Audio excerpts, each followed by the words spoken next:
നിത്യ madam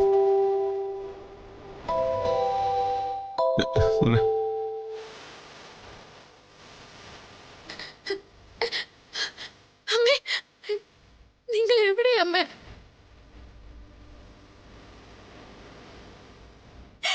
എന്നെ തനിച്ചാക്കി എന്തിനാ പോയത്? അമ്മയ്ക്ക് എങ്ങനെയാ അമ്മ അത് തോന്നിയത്?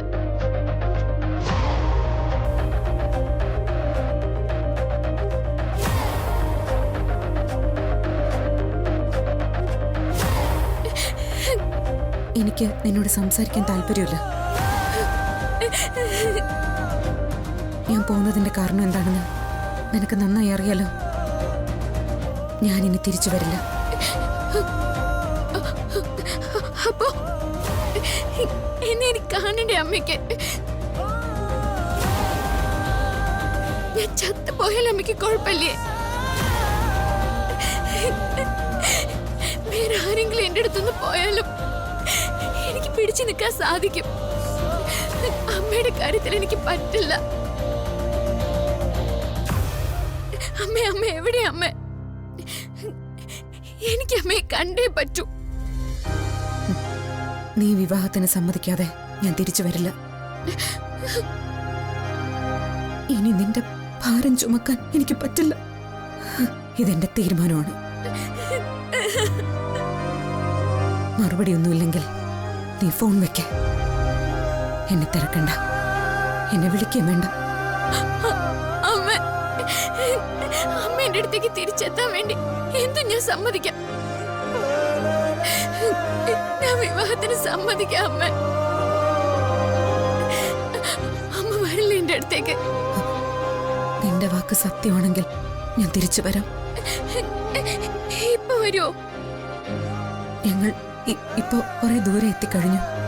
ഇനി ഞങ്ങൾക്ക് നാളെ വരാൻ പറ്റും. നാളെ വരുമല്ലോ അല്ലേ? വാക്കല്ലേ? എന്റെ വാക്ക് ഞാൻ മാറ്റില്ല. നിന്റെ വാക്ക് നീയും മാറ്റരുത്. ആദ്യമോൻ എവിടെയമ്മേ?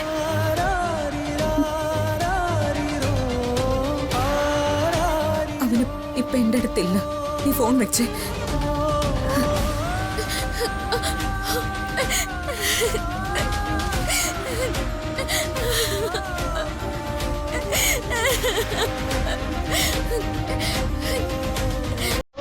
ഈശ്വര, എന്റെ അമ്മയെ തിരിച്ചു കൊണ്ടുവരാൻ വേറൊരു മാർഗവും ഇല്ലല്ലോ എന്റെ മുന്നില്.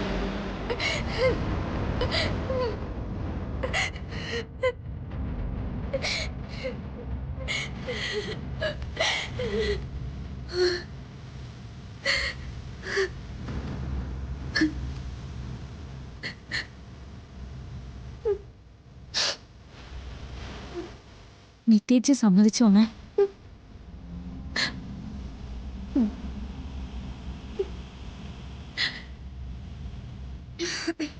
പുറപ്പെട്ടു പോരുമ്പോ അതുകൂടിയായിരുന്നു മോളെ എന്റെ ഉദ്ദേശം. അത് നടന്നു. அதெல்லாம் ஓகே அம்மா. പക്ഷേ இங்கே இருந்து எப்படி வெளியே போறது?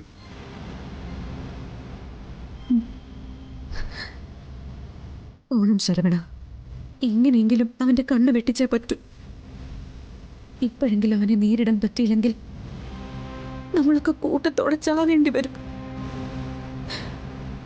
നിങ്ങൾ എന്റെ കൂടെ നിന്നാ മതി. ബാക്കി എന്ത് ചെയ്യണമെന്ന് എനിക്കറിയാം. അമ്മ എന്ത് ചെയ്താലും ഞങ്ങൾ കൂടെയുണ്ട്.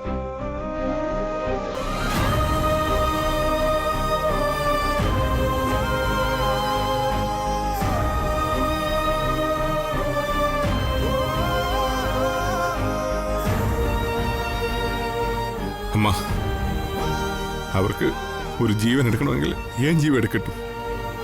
நீங்களை எப்படியாவது இங்கிருந்து போயிடுங்க.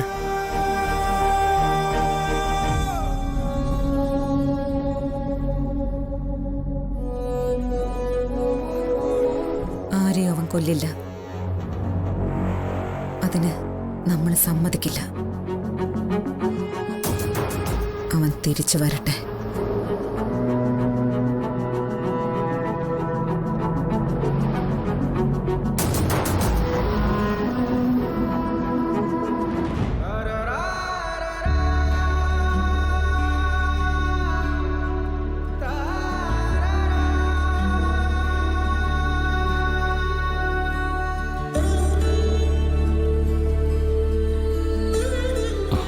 ടീച്ചറെ,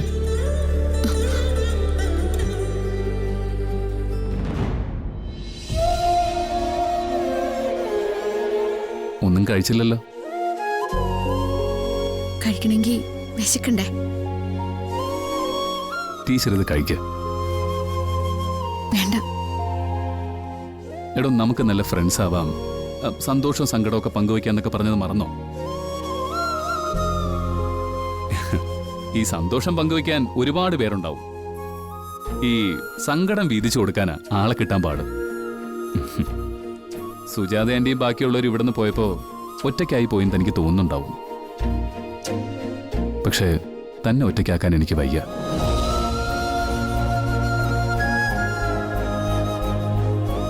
ഞാൻ കൂടെ ഉണ്ടാവും. താനിത് കഴിക്ക. ഇരിക്കടോ.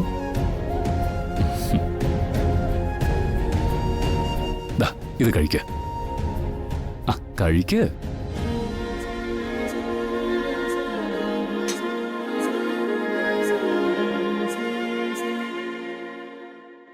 അമ്മ തിരിച്ചു വരും.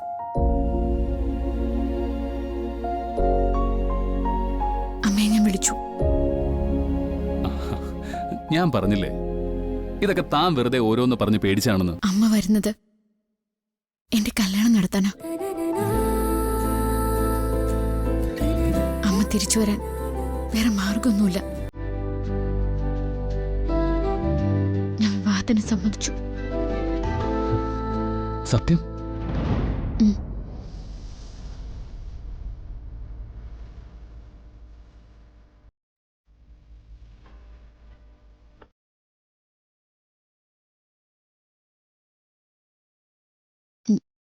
ഞാനൊരു കാര്യം ചോദിക്കട്ടെ? ചോദിക്ക്. കല്യാണിക്ക് ഒരമ്മ വേണ്ടേ? ഹരിയുടെ ഇനിയുള്ള ജീവിതത്തിന് ഒരു കൂട്ട് വേണ്ടേ? വേണം. അങ്ങനെയാണെങ്കിൽ അങ്ങനെയാണെങ്കിൽ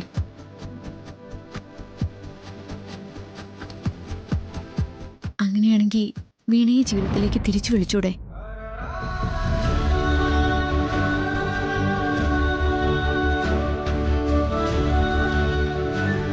അത് വേണ ഹരി. വീണ കല്യാണിയെ പ്രസവിച്ച അമ്മയാണ്. വീണയെ പറഞ്ഞു തിരുത്താൻ ഹരിക്കും അങ്കിളിനും സാധിക്കും.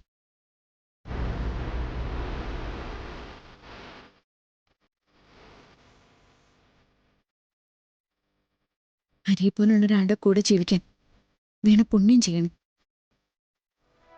എന്തോ ആ പൊട്ടിപ്പെണ്ണത് തിരിച്ചറിഞ്ഞില്ല. പക്ഷെ എന്തെങ്കിലും ഇവിടെ തിരിച്ചറിയും. അന്ന് നോക്കിക്കോ, കരഞ്ഞുകൊണ്ട് അവള് ഹരിയുടെ കാൽക്കലുണ്ടാവും. പിന്നെ ഹരിയുടെ ജീവിതത്തിലേക്ക് വരും. ഹരി എഴുതിയ വരികളൊക്കെ എൻ്റെ മനസ്സിൽ തന്നെയുണ്ട്. വാക്കുകൾക്കിടയിൽ നഷ്ടബോധം, അതൊക്കെ മാറും വീണ് തിരിച്ചു വന്ന്.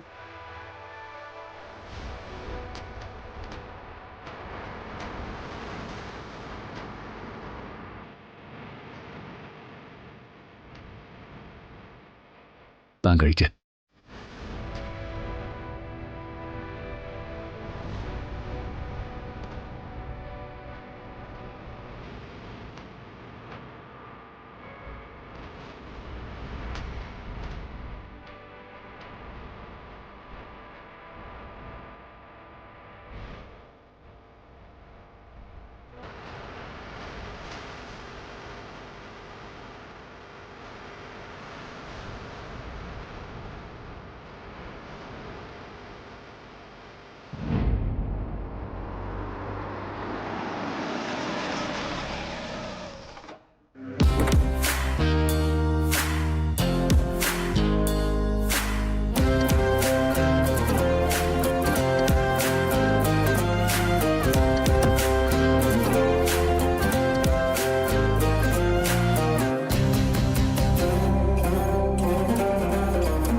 ഇതിനകത്ത് കാലൂത്തി പോരുത്. എന്തിനാണ് നിങ്ങോട്ട് കെട്ടിയെടുത്തേ? എനിക്ക് ചില കാര്യങ്ങൾ സംസാരിക്കാനുണ്ട്. നീ ഞങ്ങൾ തമ്മിൽ യാതൊരു ബന്ധവും ഇല്ല. നീ പറയുന്നത് കേട്ടിട്ട് ഒരാവശ്യം ഞങ്ങൾക്കില്ല. ഇറങ്ങി പോടി. ഞാൻ വന്ന കാര്യം നടക്കാതെ എനിക്ക് പോവാൻ പറ്റില്ല. ആഹാ, പോകാനല്ലേ പറഞ്ഞത്?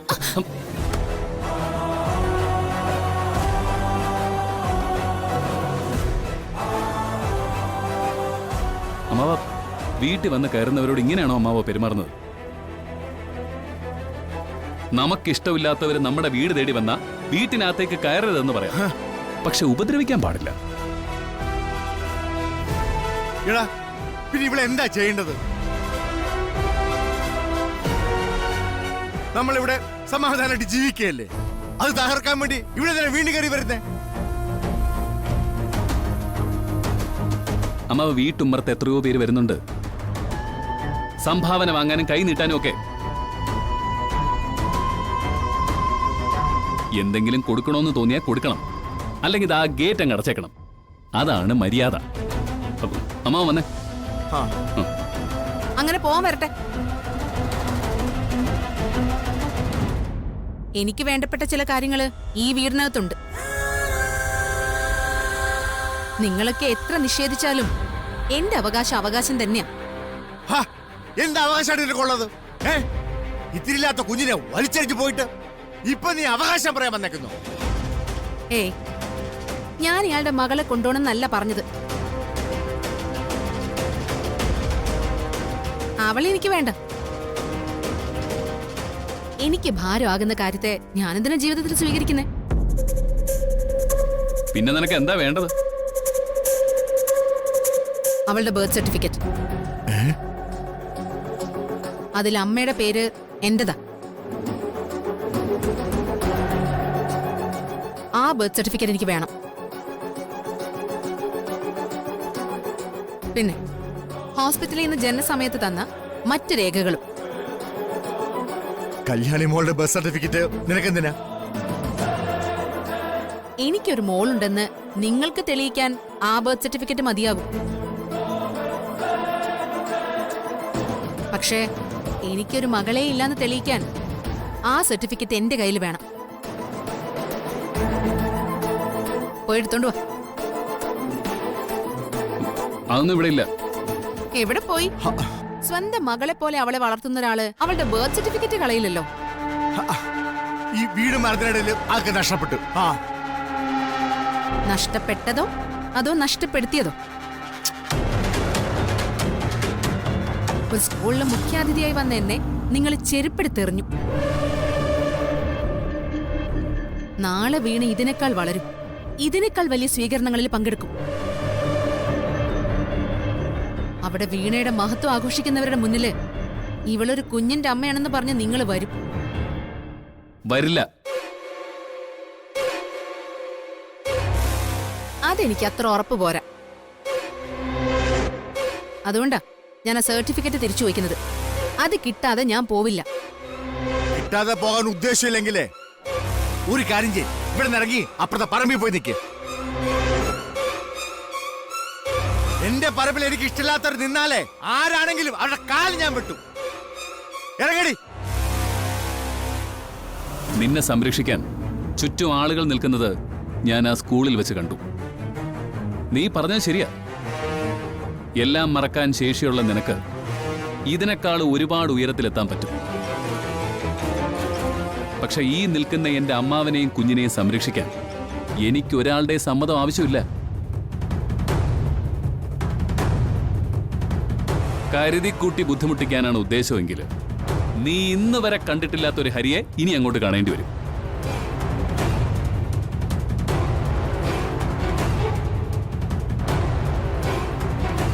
പെറ്റ തള്ളക്കില്ലാത്ത അഭിമാന ബോധം വളർത്തുന്ന അച്ഛനുണ്ടെന്ന് ഞാൻ നിനക്ക് ബോധ്യപ്പെടുത്തി തരാം.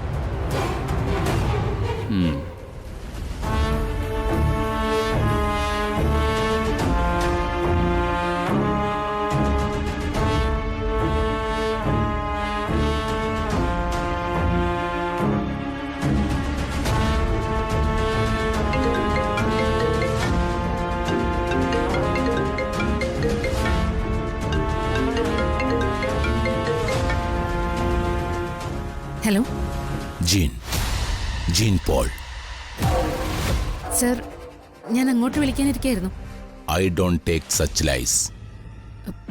സർ, നീയും നിന്റെ മറ്റേ ഡയറക്ടർ ഉണ്ടല്ലോ, ആഡ് ഫിലിം ചെയ്യുന്നവൻ, എന്റെ അടുത്തുനിന്ന് വാങ്ങിച്ചു പോയ പണം എത്രയെന്നറിയാലോ?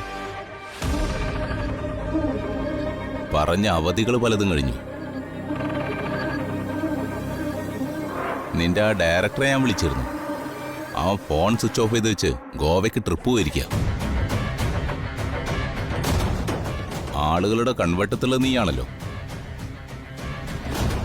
ഞാൻ നിന്റെ അടുത്ത് വരാം. പണം വാങ്ങിച്ചതിൽ നിനക്ക് ഉത്തരവാദിത്തം ഉണ്ടല്ലോ. നീ തിരിച്ചു തന്നാലും മതി. സർ, അത് ഞാനൊരു യാത്രയില്ല. നിനക്കൊക്കെ യാത്ര ചെയ്യാലോ. നിന്റെ ഡയറക്ടർക്ക് ഫോൺ സ്വിച്ച് ഓഫ് ചെയ്ത് യാത്ര ചെയ്യാം. നിനക്ക് ഫോൺ ഓൺ ചെയ്ത് യാത്ര ചെയ്യാം. പണം തന്ന ഞാൻ ഫോണിന്റെ മുമ്പിലിരുന്ന് നിങ്ങളെ വിളിച്ചോണ്ടിരിക്കണം. അത് എനിക്കല്പം ബുദ്ധിമുട്ടാ. നീ എവിടെയുള്ളത്? ഞാൻ അങ്ങോട്ട് വരാം. സർ, ഞാൻ സ്ഥലത്തില്ല. പറഞ്ഞത് സത്യമാ. എന്റെ പൊന്നു മോളെ, എക്കാലത്തും ഇത്തരം നുണകളൊന്നും നിലനിൽക്കില്ല. നീ എവിടെ താമസിക്കുന്നത്? നീ എവിടേക്കാ യാത്ര ചെയ്യുന്നതെന്ന് കണ്ടുപിടിക്കാൻ എനിക്ക് 1 or 2 കോളുകൾ മതി. ശരി, നാളെ രാവിലെ 10 മണിവരെ നിനക്കാൻ ടൈം തരാം. അതിനു മുമ്പ് എന്റെ പണം എന്റെ ഓഫീസിലെത്തിക്കണം. നിങ്ങൾ എവിടെ നിന്നാണോ പണം വാങ്ങിയത് അവിടെ എത്തിക്കണം. അല്ലെങ്കിലേ എന്റെ പിള്ളേര് തേടി വരും. പിന്നെ ഒരു സെലിബ്രിറ്റിയായി നടക്കാനുള്ള ഒരു മുഖം നിനക്ക് ബാക്കിയുണ്ടാവുമെന്ന എൻ്റെ ഒരു സംശയം. കുറച്ച് കഷ്ടപ്പെട്ടുണ്ടാക്കിയ കാശ വെട്ടിച്ചു കൊണ്ടുപോകുമ്പോൾ സങ്കടമുണ്ട്.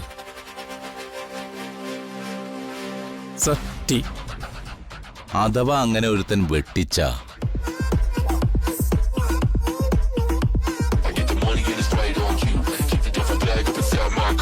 അവന്റെ തലവെട്ടി തന്നെ തീർക്കും ഞാൻ.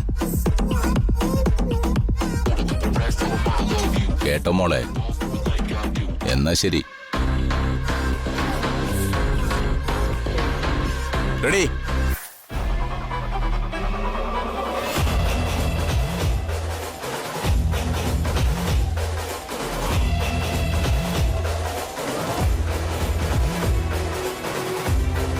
ഒരിക്കലും അയാളുടെ മുന്നിലേക്ക് ചെന്ന് പെടാൻ പറ്റില്ല. അയാളെ തിരഞ്ഞു വരാൻ സാധ്യതയില്ലാത്ത ഒരു സ്ഥലത്ത് നിന്നേ പറ്റൂ.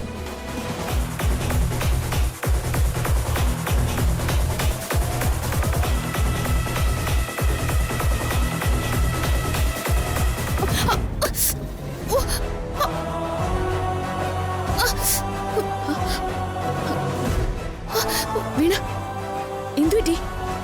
കാല് സ്ലിപ്പായി. ഹോസ്പിറ്റലിൽ പോണോ? വേണ്ട, എനിക്കൊന്ന് ഇരിക്കണം. വീണ വരൂ.